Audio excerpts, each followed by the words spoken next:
आनंद मठ। आनंद मठ और ऋषियों की अनमोल धरोहर को संजोएं।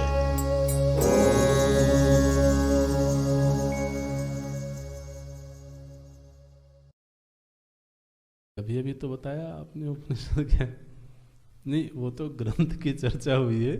ये उपनिषद शब्द कैसे बना है, जो उपनिषद पद है ना, शब्द है, इसका निर्माण कैसे हुआ है। तो इसमें इसके 3 हिस्से हैं, उप नि शत। शत सदृ, ये धातु है उसमें, सदृ। और इस धातु में 2 उपसर्ग लगे हैं, उप और नी भी उपसर्ग है और उप भी उपसर्ग है। उप नी पूर्वक सद लृ धातु से ये शब्द बना उपनिषद। ये जो सद लृ धातु है, इसका निर्माण जब होता है तो उसमें केवल शत बचता है, शत। अच्छा, ये जो शत धातु है इसके 3 अर्थ होते हैं, गति, अवसाद, विसरणे च। गत्यवसाद विसरणे च। जब उपनिषदों का अध्ययन करेंगे तो और चर्चा होगी, लेकिन अभी ये शब्द हम समझ लें तो अच्छा है। सद लृ धातु के 3 अर्थ हैं, गति, अवसाद, विसरण। विसरण, गत्यवसाद विसरणे च, ये सूत्र आता है। तो उप माने होता है समीप में जाना, ठीक है, उप माने समीप में जाना। नी माने होता है समीप में जाकर के निष्ठा पूर्वक बैठना, थोड़ी देर के लिए गए और उठ के आ गए, ऐसे नहीं। तो उप माने समीप में जाना, नी माने निष्ठा पूर्वक जाना। तो एक ऐसी विद्या, अब ये हिंदी में आप परिभाषा लिखना, एक ऐसी विद्या जिसके समीप में जब कोई जीव निष्ठा पूर्वक जाता है तो वह विद्या उसके जीवन में 3 कार्य करती है।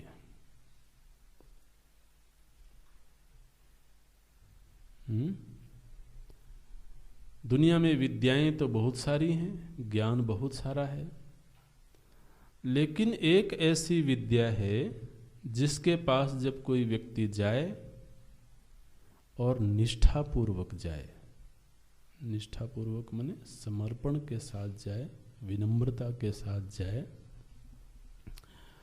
तब वो विद्या उसके जीवन में 3 कार्य करती है। क्या करती है? बोले गति, अवसाद, विसरण। गति का अर्थ है उसको स्वरूपावस्थान प्रदान करना।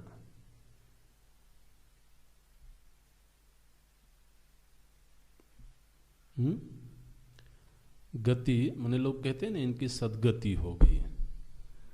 तो गति माने उसको जीव भाव से उठा करके और ब्रह्म भाव में स्थित कर देना, ये उस विद्या का प्रथम कार्य है। देखिए, ऐसी अद्भुत विद्या है ये। लेकिन यह विद्या उसी के जीवन में ये कार्य करती है जो उस विद्या के सन्निकट जाता है और नियम पूर्वक जाता है, विनम्रता के साथ जाता है। महाराज, ये विद्या का कमाल है ऐसा। वो विद्या उस समीप में आए हुए जीव को जीव भाव से उठा करके ब्रह्म भाव में रख देती है। दूसरा जो कार्य करती है वो है उसके हृदय में विद्यमान अज्ञान का नाश। माने अज्ञान का नाश होगा तभी वो ब्रह्म भाव में स्थित होगा। तो वह विद्या उसके अज्ञान का नाश करती है।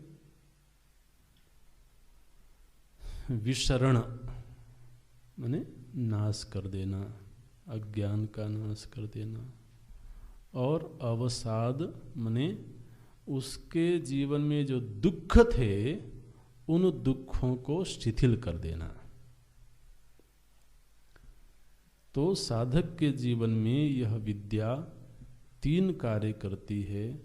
एक तो उसके दुखों को, क्लेशों को शिथिल कर देती है, उसके अज्ञान का निवारण कर देती है और उसे स्वरूपावस्थान में पहुंचा देती है। ऐसी जो विद्या है, इस बात पर हम जोर दे रहे हैं, इसको ध्यान देना। ऐसी विद्या को उपनिषद बोलते हैं, केवल ग्रंथ को नहीं। ग्रंथ का नाम भी उपनिषद है, लेकिन केवल ग्रंथ को ही उपनिषद नहीं कहते हैं। विद्या जो है, विद्या कहाँ होती है? बुद्धि में होती है ना। ग्रंथ केवल उस विद्या को प्रकट करने का साधन मात्र है।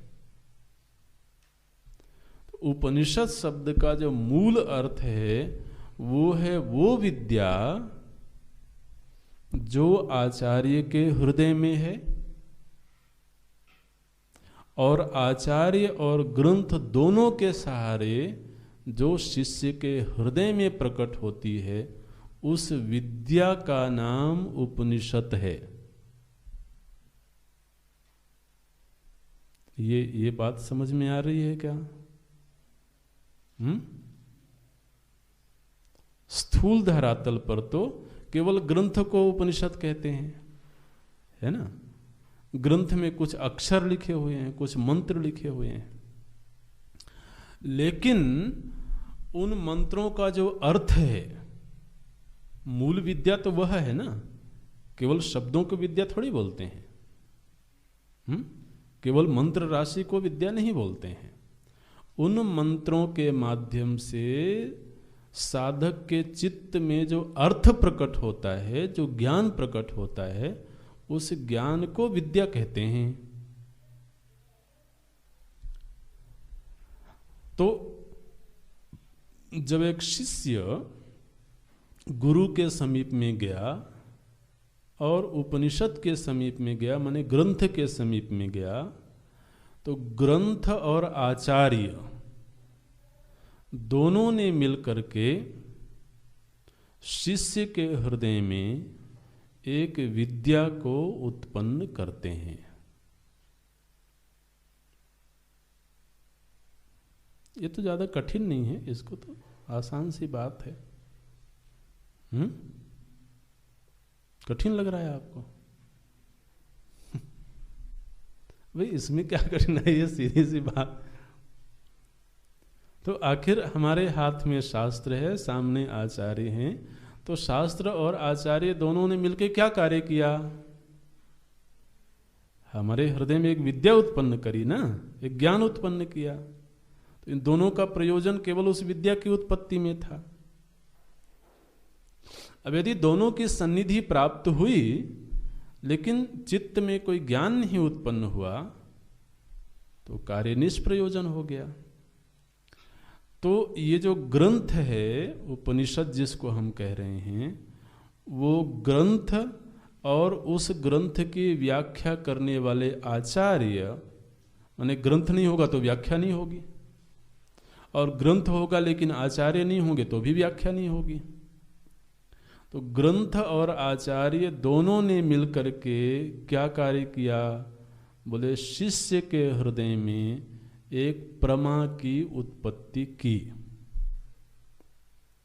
ठीक है। तो अब ये शब्द आपको नया नहीं लगना चाहिए, क्योंकि हम बता चुके हैं।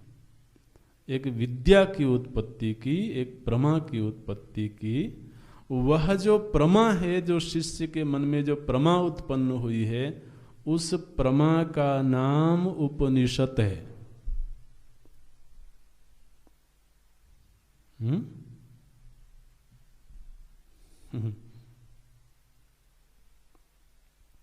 लेकिन उस प्रमा की उत्पत्ति में जो उपकारी ग्रंथ थे, जो मंत्र राशि थी, फिर गौड़ी वृत्ति से उस ग्रंथ और उस मंत्र राशि को भी उपनिषद कहते हैं।